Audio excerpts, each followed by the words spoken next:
right, so today we wanted to help a few freelancers start up on being like us. I have been in the industry for 10 years, and up to now, I am still working as a freelancer. Jel? I have been in this field for almost 8 years now. I started late, after them, so around 6 years. By the way, my name is Charlene, this is Angel, and this is Jack.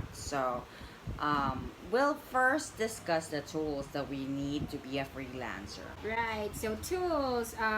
First, you need a reliable internet, stable internet. As we always say, how would you know? At least it could give you a decent conversation through Skype. Right.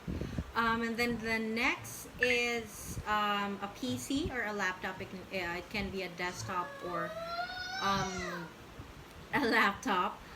It doesn't have to be brand new as long as you can do simple data entry tasks.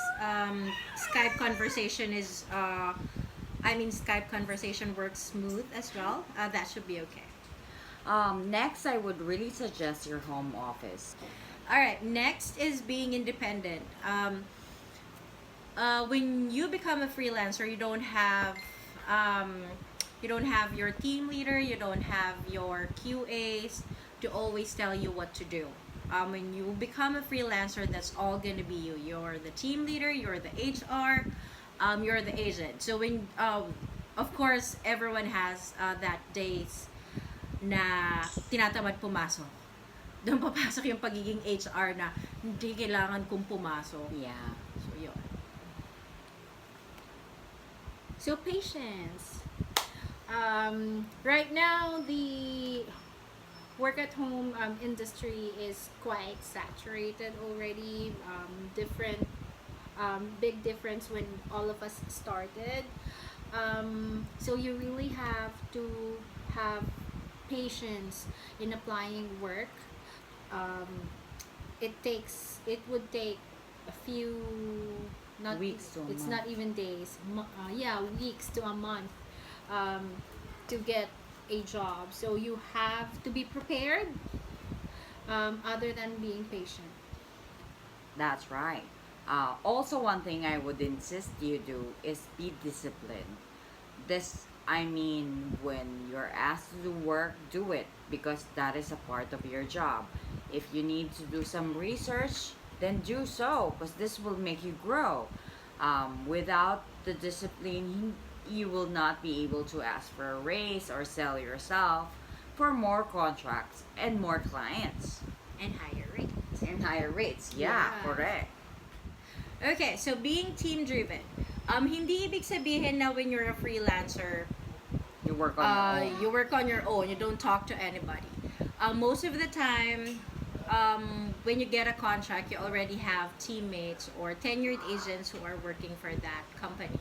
So it would be nice if you try and talk to them, reach out to them. Kahit friendly conversation, it's also a good practice for you to stay updated on any new processes na inilabas ni client. Let's say when you're not on shift or if it's your day off. So yeah. Right. So build relationship. Of course, in any office setup, whether at home or in the actual office, you have to build relationships with your team. Yeah. So it could be your boss or your workmate. So it's very important that you build a relationship. Just so this also builds. You have to also be to put a foundation of trust. This is very important when you are actually working at home. So this is good. All right, so let's now talk about the pros and the cons of being a freelancer. I The number one pro for me is avoiding traffic. Yeah. We all know nowadays it's very traffic. no matter what time ka umalis sa bahay. So, working from home, it saves you so much time from having to travel to work. Right, so of course, no need to dress up since you just need to work at home. It doesn't mean that you have to be naked, but you can actually. No Yeah. need to fix yourself right away. You just wake up and then start open your PC, and that's it. Yeah, and your work life balance. If you manage your time, you can be able to go to your children's affairs, meet your friends. You can go to the mall with your kids and have fun with them. So it is also up to you to have that work life balance. Next is you get to have family time. Like I said earlier, the traffic, it takes up a lot of your time, 3 4 hours just to go to work, and then another 4 hours to go home. When you work from home, that time that you spend traveling to work could be spent spending time with your kids. So, one of the great things about being a freelancer is your pay. I think the minimum right now is $3.50. So that's around 200 an hour. So you get like mostly other companies you get like 1,000 a day. So if you are good at your job, you do what is asked of you, you're self-driven, you can reach more than $3.50. You can earn more, ask for a raise, and maybe get paid more. Mm-hmm. You can also travel while working. This is the very essence of work at home, right? You don't have to be in the office. If you have the right tools, you can travel while working. This is a very good for some people who are single. You would see that they're going to be in Bangkok the next day and go to another the next week, and they're still working. All right, so let's move on to the cons. Um, Whenever you apply to a new job, let's say an office-based job, one of the first thing that you look into is the benefits. I guess that's one of MOTs, prime points, yeah. yeah, MOD's prime points because they offer HMO. But for most clients, for most freelance companies, they don't. So it's either you pay for your own HMO, you pay for your own government facility benefits. Is that what Yeah. you call it? Your SSS and your pag-ibig. So yeah, when you're freelance, most of the time, everything will be coming out of your own pocket. Right. So taxes. Hmm.